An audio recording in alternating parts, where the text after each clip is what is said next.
Hechos 16, 22. ¿Lo tenemos todos? Dice el texto de la siguiente forma: y se agolpó el pueblo contra ellos, y los magistrados, rasgándoles las ropas, ordenaron azotarles con varas. Después de haberles azotado mucho, los echaron en la cárcel, mandando al carcelero que los guardase con seguridad, el cual, recibido este mandamiento, los metió en el calabozo de más adentro y les aseguró los pies en el cepo. Pero a medianoche, orando, Pablo y Silas cantaban himnos a Dios, y los presos los oían. Verso 26. Entonces sobrevino de repente un gran terremoto, de tal manera que los cimientos de la cárcel se sacudían, y al instante se abrieron todas las puertas y las cadenas de todos se soltaron. Aquí vemos un relato donde estaba Pablo y Silas en el segundo viaje misionero, y llegaron a este lugar. Ellos habían echado fuera un demonio de una chica que tenía espíritu de adivinación, y pues los dueños o los jefes entonces ya no tenían las ganancias que tenían por causa de la adivinación, y pues se armó un gran alboroto. Agarraron a Pablo y a Silas y comenzaron a azotarlos con vara. No fue poco, fue un azote muy fuerte. Pablo era un ciudadano romano y tenían que haberlo pasado por juicio antes de meterlo en cárcel. Era derecho de él, pero no hicieron ese procedimiento, así que cometieron algo injusto. No solamente eso, los metieron en el calabozo, la parte más de adentro de la cárcel. Me imagino que un lugar más oscuro, no hay luz, no hay ventilación. Ha de haber sido una situación bastante difícil para Pablo, para Silas. Los encadenan, les ponen cepos. Y el versículo 25, quiero que lo leamos, porque este es el texto que llama tanto la atención de este capítulo. Dice: pero a medianoche, orando Pablo y Silas, ¿qué estaban haciendo? Cantaban himnos a Dios, y los presos los oían. O sea, esta actitud de Pablo y de Silas era manifestar un gozo que había en el corazón. O sea, cantaban himnos porque había gozo en el corazón. El sentido común dicta que ellos tenían que manifestar cualquier cosa menos gozo. ¿Por qué razón? Porque azotados, encarcelados injustamente, o sea, ellos estaban en una situación bastante fea. En todo caso, podían estar molestos, enojados, tristes, porque están sirviendo a Dios y les está pasando lo que les está pasando. ¿Cómo es posible que te estamos sirviendo? Oh Señor, estamos sanando, liberando, salvando personas. ¿Y cómo es que nos sucede esto, Padre? ¿Qué pasa? Podían ellos estar tristes, pero no optaron por la tristeza, no optaron por el enojo, por la molestia, no optaron por nada, sino que sencillamente dejaron que el gozo fluyera del corazón de ellos en ese momento, de tal manera que comenzaron a cantar. Quiero decirles que el gozo es uno de los privilegios que solamente tienen los hijos de Dios, porque es una manifestación del fruto del Espíritu. Gálatas 5:22 dice: el fruto del Espíritu es amor, gozo, paz, y continúa hasta el versículo 23. Los que no son hijos de Dios no pueden experimentar gozo en su vida. Un inconverso no puede experimentar gozo. Podrán experimentar alegría o, entre comillas, felicidad, pero es algo muy pasajero que se alimenta de las circunstancias que están atravesando. Por ejemplo, una persona le va bien económicamente, tiene popularidad, tiene fama, tiene posición, tiene beneficios. Eso va a provocar alegría, una felicidad, pero es temporal. ¿Por qué razón? Porque en el mundo inestable que vivimos hoy es una cosa, mañana es otra. Las cosas cambian. Entonces no es una felicidad duradera. Sin embargo, el gozo que los hijos de Dios experimentamos no depende de las circunstancias que nos rodean, sino que nace en el corazón, y la fuente del gozo es Dios. Totalmente desconectado de lo que sucede alrededor. Usted puede tener un corazón vacío y su vida estará vacía. Aunque tenga riquezas, aunque tenga comodidades, aunque tenga beneficios y ventajas, o que tenga todo lo que usted anhelara físicamente, si su corazón está vacío, su vida está vacía. Sin embargo, cuando hay gozo en el corazón, a pesar de que alrededor todo esté contrario, todo sea negativo, todo lo que se levanta son situaciones que no me agradan, no me gustan, qué feo pasar por esta situación, uno piensa, pero el gozo que está acá adentro prevalece a pesar de esas circunstancias. Si usted lee en Nehemías capítulo 8 versículo 10, no sé si me lo pueden poner para que lo leamos rapidito. Está Nehemías hablando con el pueblo y le dice: luego les dijo: id, comed grosuras y bebed vino dulce y enviad porciones a los que no tienen nada preparado, porque día santo, o sea, es un día apartado, es un día de celebración, día santo es a nuestro Señor. No os que entristezcáis, porque el gozo de Jehová, ¿cuál es la fuente del gozo? Jehová, dice, es vuestra fuerza. O sea, entendemos de que la fuente del gozo es Dios. Póngame primera de Tesalonicenses capítulo 1 versículo 6, por favor. No depende de las circunstancias externas. Miren lo que dice aquí: vosotros vinisteis a ser imitadores de nosotros y del Señor, recibiendo la palabra en medio de ¿qué? De gran tribulación, con gozo del Espíritu Santo.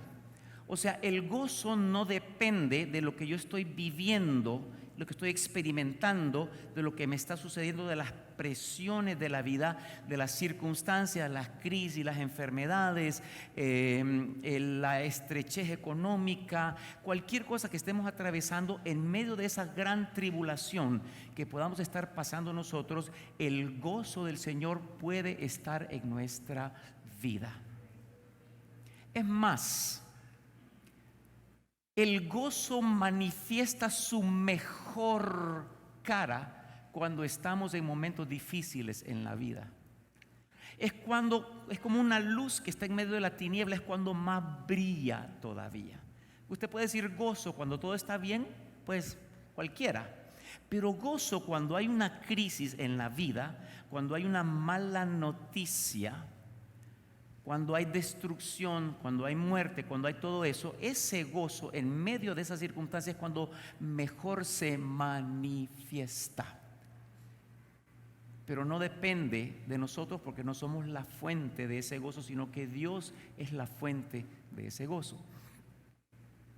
Necesitamos el gozo de Dios, porque ese gozo nos da la fuerza para todo lo que nosotros necesitamos en la tierra. Una persona que está triste, un cristiano que está triste, Satanás está en plena operación en la vida de esa persona. ¿Qué quiero decir con esto? Un corazón triste es un taller del enemigo. Satanás está maniobrando, está manipulando y está sembrando semillas de destrucción en ese corazón. Quiero repetir eso. Un corazón triste es un taller del enemigo.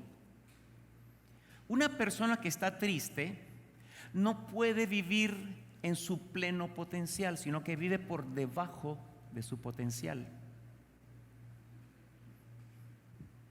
Por eso abandona el trabajo, abandona el ministerio, abandona el proyecto, abandona amistades que son de Dios. Abandona, porque se convierte en una víctima de las demás personas o de la vida o de las circunstancias. Es una víctima. La persona cuando está triste tiene un corazón contaminado.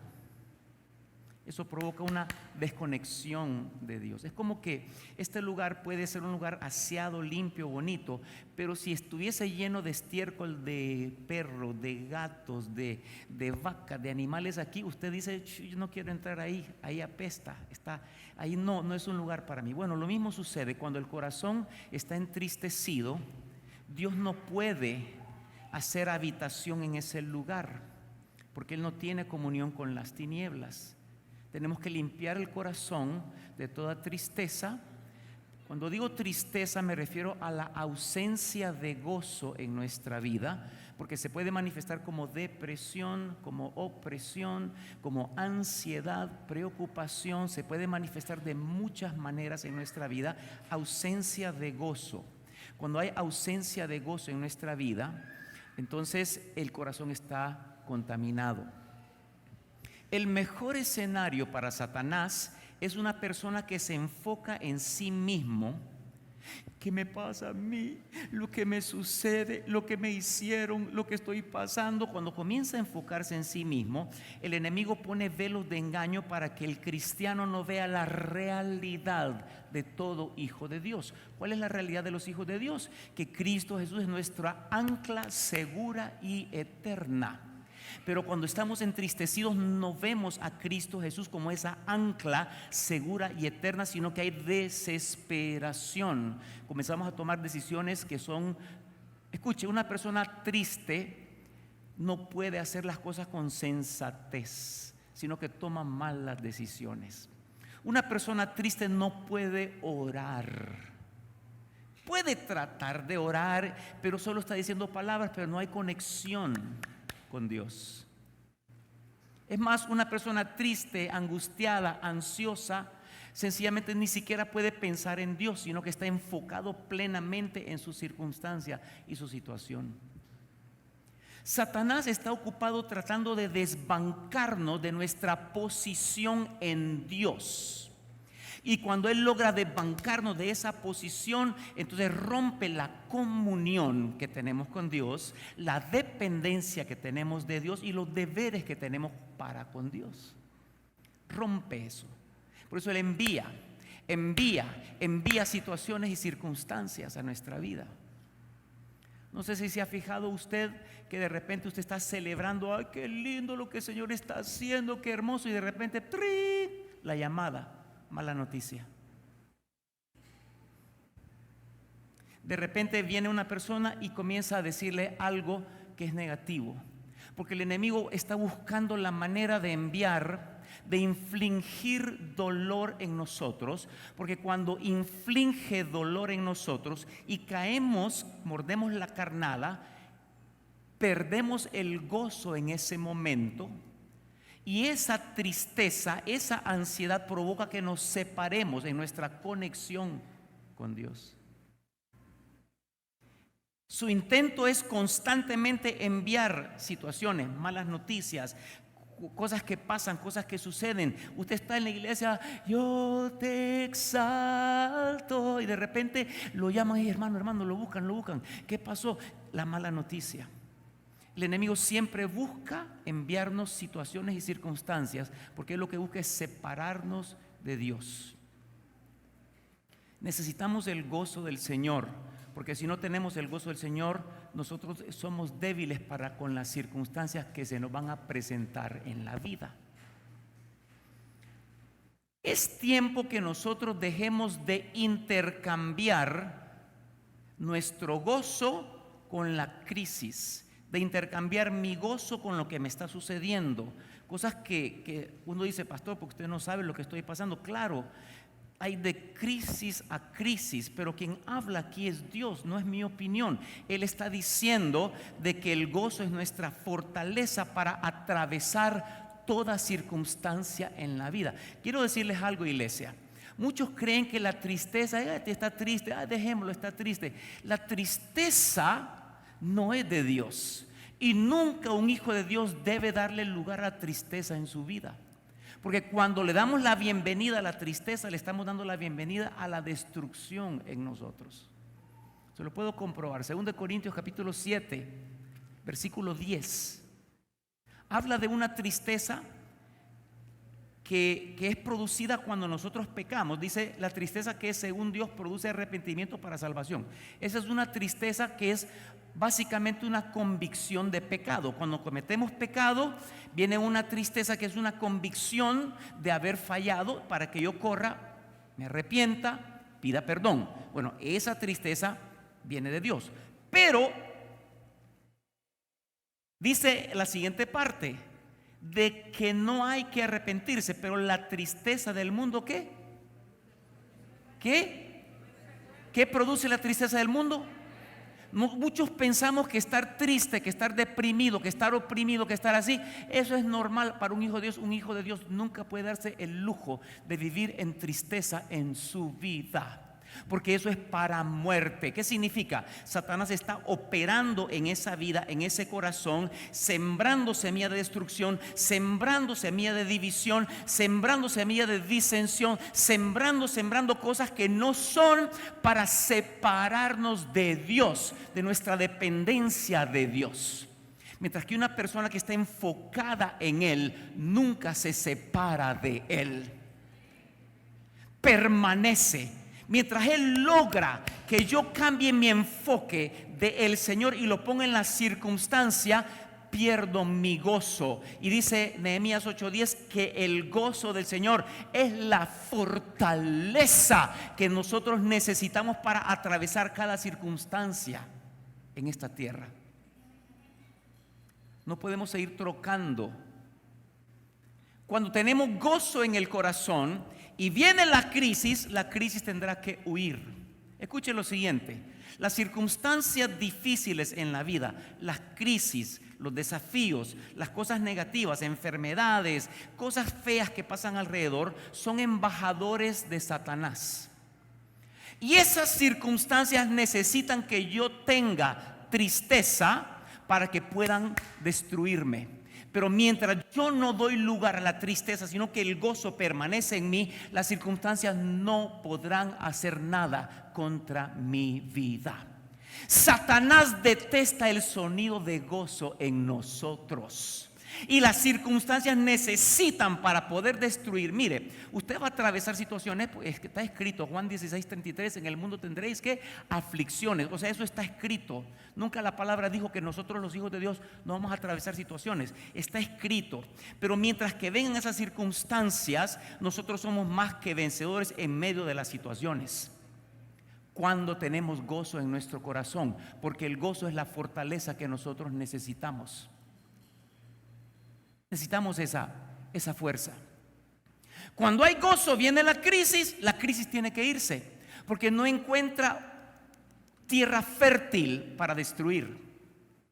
No destruye la enfermedad, no mata la crisis, sino que lo que mata es el corazón que perdió el gozo, porque entró en preocupación, entró en ansiedad, entró en tristeza. Eso es lo que destruye. Cuando la situación mira de que yo no tengo gozo, hace de las suyas en mi vida. Eso sí me mata. La ansiedad, la preocupación, eso es lo mortal en nuestras vidas, porque primeramente nos separa de Dios. Pero cuando la circunstancia se encuentra con el gozo, la circunstancia tiene que huir, tiene que irse. Un ejemplo: tiene dolor en la pierna, ay, qué dolor, ay, qué dolor. Y todos los días, ay, qué dolor. Yo no sé, Señor, este dolor, ¿cuándo me lo vas a quitar? Hermano, ¿cómo está? Aquí, hermano, aquí con este dolor que no lo soporto. Y usted no tiene gozo en su vida. Bueno, ese dolor lo va a matar a usted. Tarde o temprano lo va a destruir. Va a vivir en cualquier cosa menos en victoria.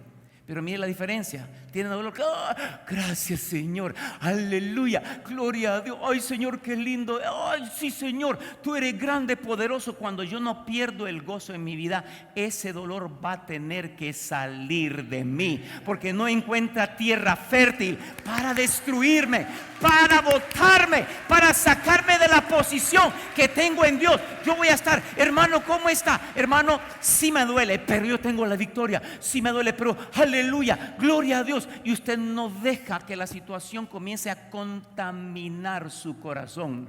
Usted tiene la victoria. Es que le voy a decir algo: Usted quiere saber si tiene la victoria segura en cualquier situación en su vida. Es cuando usted comience a manifestar gozo. Cuando usted tenga gozo, sepa que sabe que la victoria es segura en su vida. Porque el gozo del Señor es lo que me sostiene en medio de la circunstancia.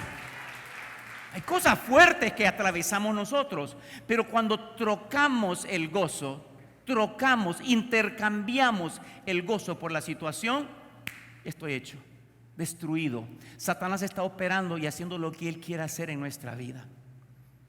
Aquí no hay ninguna persona que no haya atravesado o no esté pasando por algo difícil, por alguna crisis, por alguna situación en su vida que nunca ha enfrentado antes. Pero quiero decirle esta mañana, no pierda su gozo, porque es lo que lo va a sostener hasta el final. No sé cuántos pueden reír esta mañana. No sé cuántos pueden celebrar esta mañana. Porque Él resucitó. Porque Él resucitó. Y tenemos toda la esperanza en Él. Situaciones fuertes. La voz de la crisis nos hunde muchas veces. Usted quiere fortalecer su gozo. Póngame Apocalipsis capítulo 12, versículo 11, por favor. Les voy a dar una llave esta mañana, un par de llaves. Dice, ellos le han vencido por medio de la sangre del Cordero y de la palabra del testimonio de ellos, y menospreciaron sus vidas hasta la muerte. Hay tres elementos importantes para vencer las circunstancias. Número uno, la sangre del Cordero, pero quiero enfocarme en la segunda, la palabra del testimonio de ellos. ¿Qué tan poderoso es el testimonio de lo que Dios ha hecho en nuestra vida? Cuando nosotros traemos a memoria las cosas grandes que Dios ha hecho en la vida, eso produce en mí una fuerza, porque produce gozo en mi vida saber que Dios operó antes y que Él puede y va a operar de nuevo en mi vida. Si usted se va al capítulo 16 del libro de 1 Samuel, cuenta la historia de David cuando fue llamado y ungido por el profeta Samuel. Y luego el capítulo 17, David ahora se va a enfrentar ante un gigante que nadie puede confrontar. Entonces David trae a memoria, pónganme 1 Samuel 16, vámonos al versículo 33, por favor. 1 Samuel 16, 33. Miren lo interesante que está en esta lectura. Dice, y llama a Isaías. 1 Samuel 16, 33, por favor.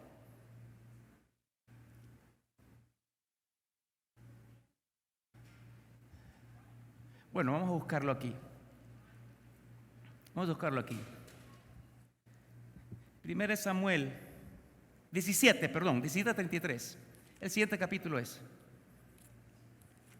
Miren lo interesante que está aquí. Dice, dijo Saúl a David, no podrás ir contra aquel filisteo para pelear con él, porque tú eres muchacho y él un hombre de guerra desde su juventud. 34.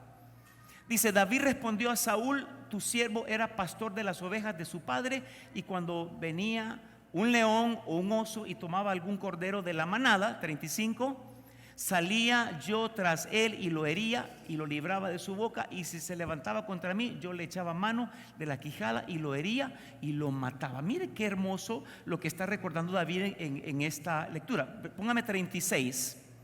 Dice, fuese león, fuese oso, tu siervo lo mataba, y este filisteo incircunciso será como uno de ellos, porque ha provocado al ejército del Dios viviente. El testimonio, lo que Dios hizo en el pasado. David recordó el testimonio de lo que Dios había hecho a través de él. Si el león, el oso venía, él le arrebataba el cordero, la oveja, de la boca. Pero si el león, el oso se le enfrentaba a él, él lo mataba a mano limpia. Y decía, si Dios a través de mí pudo hacer eso, ¿cómo no Dios va a hacer a través de mí que yo mate a este filisteo incircunciso. ¿Sabe qué significa eso? Que ese gigante estaba fuera del pacto de Dios, mientras que David estaba dentro del pacto de Dios. Y nosotros somos hijos de pacto en este lugar: pacto de protección, pacto de bendición, pacto de provisión, pacto de sanidad, pacto que Él está con nosotros todos los días hasta el fin de este mundo. Tenemos seguro, todo lo que se levante contra nosotros no podrá prevalecer. Si Dios lo hizo antes, mire qué cosa. Hay unos que están ahogándose porque el préstamo, ay, que el préstamo, y cómo voy a hacer para pagar, y que el alquiler, y están afanados, y se les olvida que cuando eran cipotes salieron del pueblo, pobrecitos, se fueron a la ciudad sin nadie que les ayudara. ¿Cómo lo lograron? ¿Cómo hicieron? Llegaron a la ciudad, encontraron trabajo, comenzaron a comprar que casa, que carro, y comenzaron a hacerse de lo suyo, y Dios estaba ahí todo ese tiempo. Si Dios estuvo ahí, ¿cómo es que ahora el Señor me va a dejar solo en esta situación económica que yo tengo? Y cuando comenzamos a recordar lo que Dios hizo, la palabra del testimonio, si Dios ya lo hizo antes, si me sacó de una crisis terrible, éramos pobrecitos, ¿y dónde estoy ahora? Y si Dios me trajo hasta acá, ¿cómo es que el Señor me va a dejar solo? No me puede dejar solo. Y viene la fortaleza en las circunstancias que usted está atravesando en este momento. Pasamos por enfermedades cuando pequeños, cuando jóvenes, donde aún la ciencia no estaba avanzada todavía. Hoy está mucho más avanzada. Dios opera a través de la ciencia y también opera sobrenaturalmente. Pero como Dios nos sacó en aquel entonces de la crisis de salud, ¿cómo no nos va a sacar ahora de la circunstancia de salud? Porque somos hijos de pacto, y su promesa está con nosotros. Esa situación pasada, sí, va a provocar una sonrisa en nosotros. Si Dios ya lo hizo. O el testimonio de otras personas que están atravesando lo mismo que yo estoy pasando, pero Dios los sacó. Pero Dios hizo la obra. Y cuando comenzamos a ver lo que Dios hace, eso da fuerza a nuestra vida. Trae gozo a nuestra vida. Y nada nos va a detener. Lo único que tiene la posibilidad de pararnos, de detenernos, somos nosotros mismos. Pero cuando nosotros tenemos gozo, el gozo del Señor, nada nos podrá detener. Nada nos podrá. Miren, cuando nosotros tenemos gozo, Satanás llora. Pero cuando nosotros lloramos, Satanás se ríe de nosotros.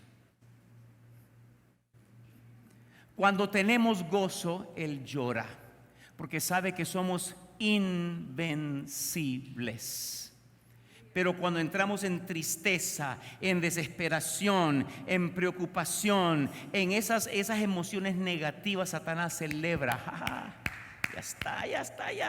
Y va la situación y le va la noticia, y usted está celebrando en la iglesia y está alabando y adorando, y de repente la noticia. Tan fácil trocamos el gozo por las circunstancias de nuestra vida. Se la dejamos fácil al enemigo. Pero cuando estamos parados en el gozo del Señor, no importa la tribulación que podamos estar atravesando. Quiero darles un secreto.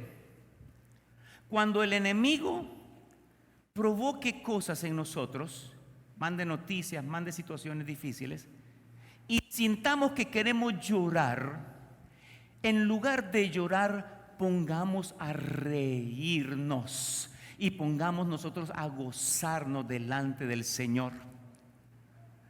Cuando sentimos que quiere venir depresión y tristeza, comencemos a celebrar, porque Satanás no soporta cuando nosotros celebramos. Cuando sentimos que nos quiere hundir y nos quiere meter en el pozo de la desesperación, corramos a la iglesia. Voy al altar porque Satanás no me va a parar, no me va a detener. Yo voy al altar porque yo lo voy a celebrar a Él. Se viene el altar del viernes, se viene el altar del lunes esta semana, del martes, del miércoles, del jueves, del viernes. Viene el domingo, abrimos la iglesia el martes, abrimos la iglesia el jueves. Aquí en el día usted corra hacia el Señor, porque Satanás lo que quiere es hundirlo a usted en la circunstancia, que se enfoque en usted mismo, en lugar de enfocarse en aquel que está obrando y operando en su vida. Aunque no pueda ver, Él está obrando. Aunque no podamos ver, Él está trabajando. Pero yo no puedo darme el lujo de perder el gozo del Señor en mi vida. Escuche lo siguiente: usted no puede controlar las situaciones alrededor suyo, pero sí puede controlar lo que está pasando acá adentro. Pablo y Silas estaban indefensos: guardias, cadenas, cepo, cárcel. Estaban injustamente encerrados ahí, indefensos. Ellos no podían controlar lo que les estaba pasando, pero sí podían controlar lo que estaba en el corazón, y decidieron que ellos no iban a perder el gozo del Señor. Y quiero decirles algo: para poder conquistar alrededor nuestro las circunstancias, el primer lugar que hay que conquistar es el corazón. Cuando conquistamos aquí adentro, todo lo demás comenzamos a conquistarlo, porque Dios se presentará en escena para hacer lo que Él tiene que hacer. Usted no puede cambiar la circunstancia, pero sí puede cambiar lo que está pasando en su corazón y puede decidir. El gozo es una decisión, no viene automáticamente. Por eso les decía a Nehemías: no os entristezcáis. Por eso decía Pablo, Filipenses 4:4: regocijaos en el Señor siempre. ¿Cuándo? Siempre. ¿Cuándo? Siempre. No es cuando la cosa esté conveniente, no es cuando las cosas vayan bien. Yo tengo que regocijarme en Él, más aún cuando las cosas estén mal, porque necesito la fuerza de Dios. Una persona no puede vivir una vida victoriosa en la tierra si no tiene gozo en su corazón. Tome nota de eso. Una persona no puede vivir una vida victoriosa en la tierra, no puede atravesar esta vida de manera victoriosa si no tiene gozo en su corazón. Por eso Pablo decía: regocijaos en el Señor siempre. Y lo recalca, y le repito, y es firme, 2 veces se lo digo, otra vez os digo: regocijaos en el Señor siempre, en todo momento, en todo lugar. ¿Por qué razón? Porque mi gozo no depende de las circunstancias, sino que la fuente es Dios mismo operando en mi vida. Primera de Tesalonicenses 5:16 dice: estad siempre gozosos. La tristeza no es una opción para los hijos de Dios. Es que estoy triste. Vaya, pues está triste. No, eso es un peligro. Usted tiene que tener el gozo del Señor en su vida. Es el fruto del Espíritu en su vida. Quiero cerrar con lo siguiente. Otra llave.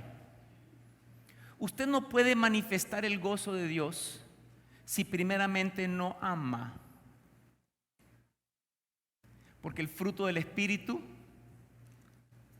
es amor, gozo, paz, paciencia y todo lo demás. El amor es el fundamento de cada manifestación del fruto del Espíritu. Si usted no tiene amor, el gozo que tendrá no es genuino. Bueno, yo amo a Dios. Papi, te amo. Te amo. Usted dice: bueno, lo amo porque yo le digo que lo amo. Pero es como que yo le diga a mi esposa: amor, te amo, y solamente le digo te amo. Yo necesito mostrárselo, cuidándola, defendiéndola, protegiéndola, proveyendo, alguna necesidad, aquí estoy. Con acciones yo manifiesto el amor, no solo es palabra, porque eso solo sería servicio de labios nada más.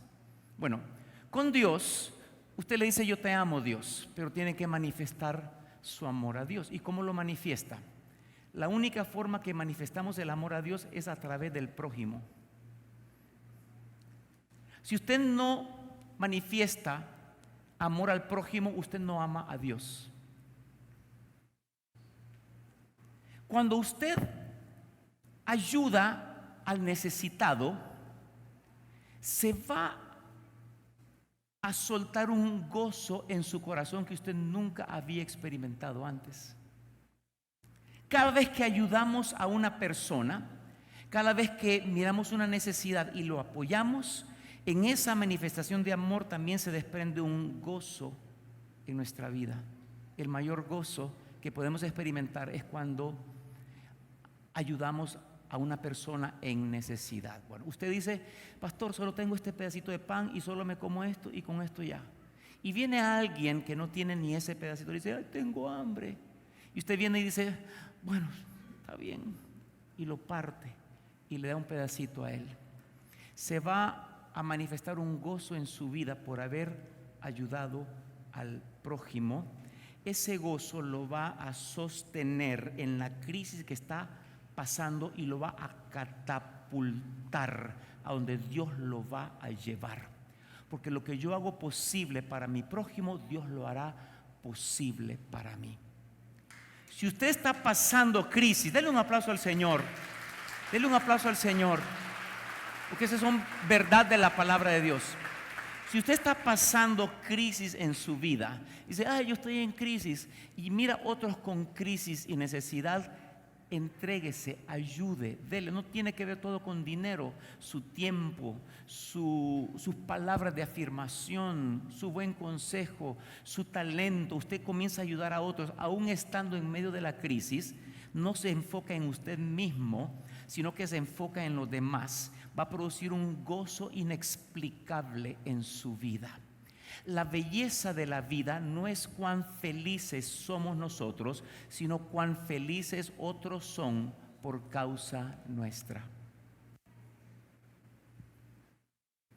Está en crisis, pero ayuda al prójimo, ayuda al necesitado. Bueno, en eso que yo hago, produce un gozo en mí que, como que quiere seguir viviendo, como que yo voy a salir adelante. Y mira la sonrisa en los niños, en los jóvenes, en los adultos que usted le está ayudando, y mira el gozo en ellos, y eso va a producir en usted un gozo inexplicable que lo va a llevar a través del valle de sombra de muerte que usted esté atravesando. Hay personas que quieren llegar acá arriba, pero para llegar acá arriba en posición, en influencia, en el trabajo, tienen que pisotear a otras personas. Y reportan a aquel, mienten acerca de aquel, despiden a aquel por causa mía. Yo hago cosas para despejar el camino y me paro encima de la gente para llegar a esas posiciones. Usted podrá tener esa posición, pero será la persona más miserable en la tierra. Tendrá dinero, pero será miserable porque no habrá gozo en su corazón. Pero cuando servimos al prójimo, aunque usted no tenga, aunque usted no pueda, aunque usted esté pasando por momentos difíciles en la vida, está ayudando a alguien, ese amor que manifiesta va a desatar gozo en su vida. Y el gozo del Señor es mi fortaleza. Que nadie puede atravesar la vida victoriosamente si no tiene el gozo del Señor, porque la tristeza de este mundo produce muerte. ¿Qué está atravesando usted? Pastor, estoy esperando que me den resolución de esto, resolución de lo otro. ¿Por qué no se arma una fiesta y celebra y se goza delante del Señor? Creyendo que Dios, si Dios habló que te va a entregar eso, usted comience a celebrarlo, porque Satanás detesta la voz del júbilo, detesta la voz del gozo en nuestra vida. No podrá contra un cristiano gozoso no podrá. Nada lo va a derribar, nada lo va a botar, sino que estará parado firme porque tiene su mirada y sus ojos puestos en Cristo Jesús. Por esa razón, ¿cómo fue que Jesús atravesó esta vida? Rechazo, desprecio, lo llamaron nombres, lo querían despeñar, lo difamaban. Después lo capturaron, lo azotaron hasta que lo crucificaron, y al final, para que el rechazo fuese completo, lo enterraron. Pero ¿cómo logró Jesús la misión que tenía en la tierra? Capítulo 12, versículo de Hebreos: por el gozo puesto delante de Él. Por el gozo puesto delante de Él. Él menospreció el vituperio, Él menospreció las cosas malas que le estaban haciendo. ¿Cristo Jesús estaba gozando por lo que le hacían? No, Él estaba viendo el resultado de lo que Él estaba haciendo. Él estaba viendo los millones de almas que se salvarían después de Él. Miles, millones de almas que serían salvos, que serían sanos, que serían libres, que serían bendecidos. Él estaba viendo eso y había gozo en su vida a pesar de la tribulación que Él atravesó.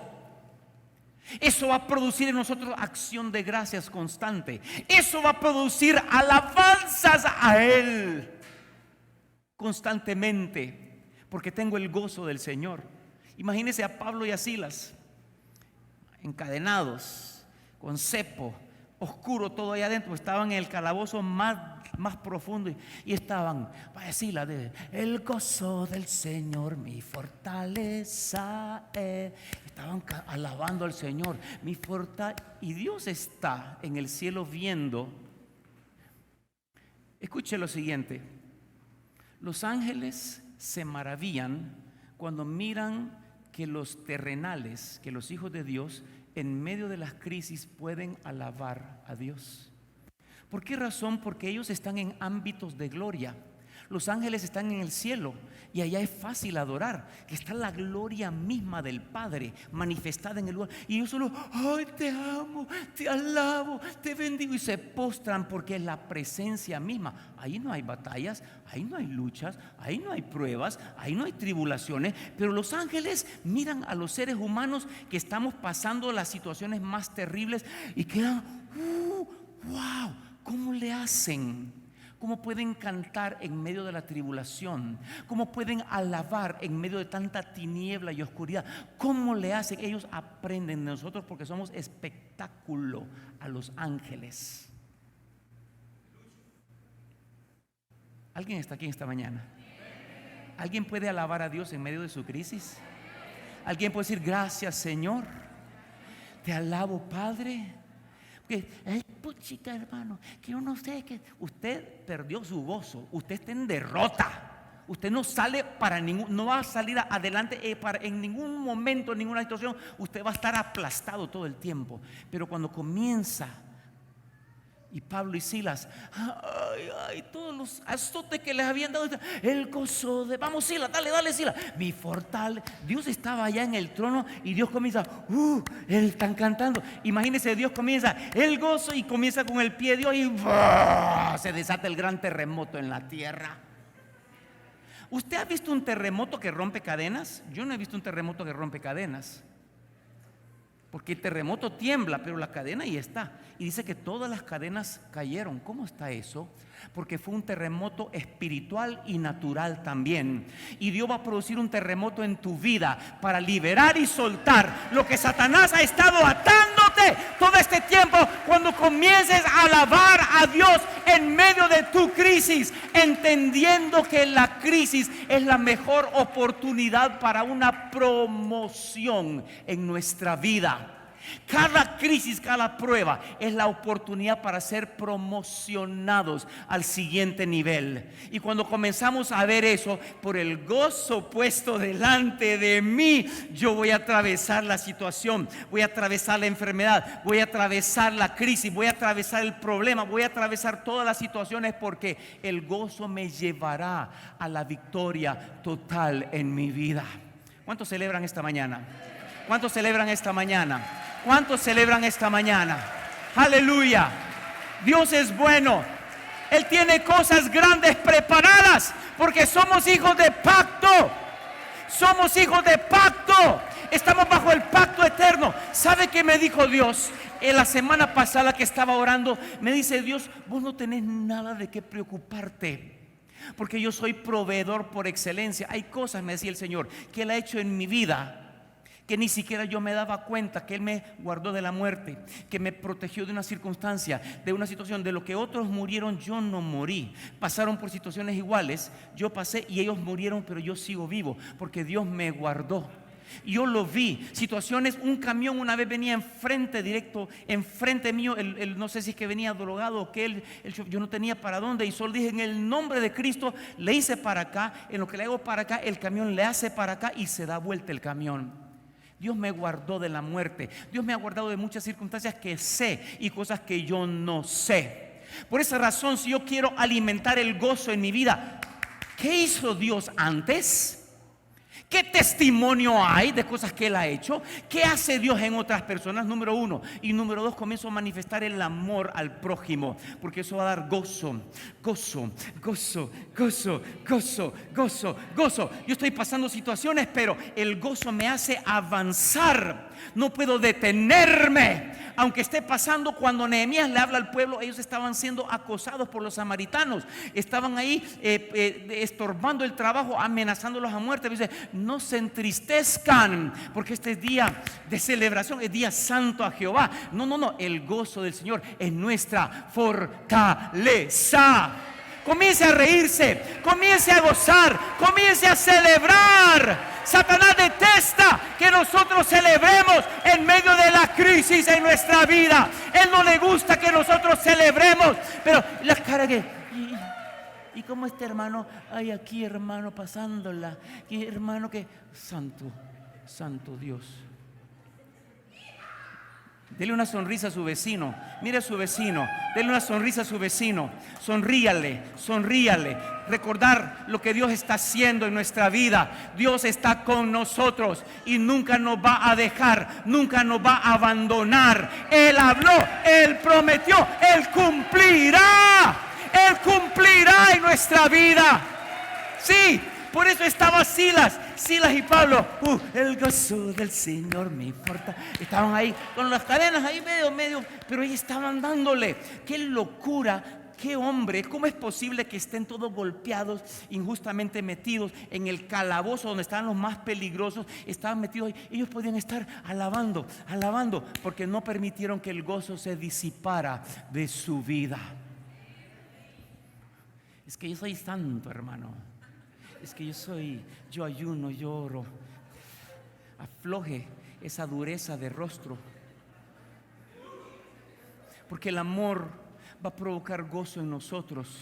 Relájese, porque esa dureza de rostro, esa dureza en nuestro semblante no permite que Dios pueda operar en nosotros cuando Dios está gozándose, porque Él mira el plan que tiene para mí. Miren, cada prueba que atravesamos es impresionante. Yo lo disfruto ahora, porque cada vez que paso por una prueba, yo siento que Dios está forjando en mí un carácter que yo no tenía antes. Está forjando en mí una formación en el carácter mío, que yo no salgo nunca igual después de una prueba o de una tribulación en la vida. Es como que yo voy a un nuevo nivel, porque Dios me está formando y me está promocionando a través de las crisis de la vida.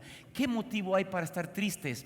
¿Qué motivo hay para estar preocupados, para estar acongojados, ansiosos? No tiene sentido. Eso fue que mordimos el anzuelo y Satanás está tomando ventaja de nuestra vida. Gócense, iglesia, gócense, iglesia, gócense, gócense.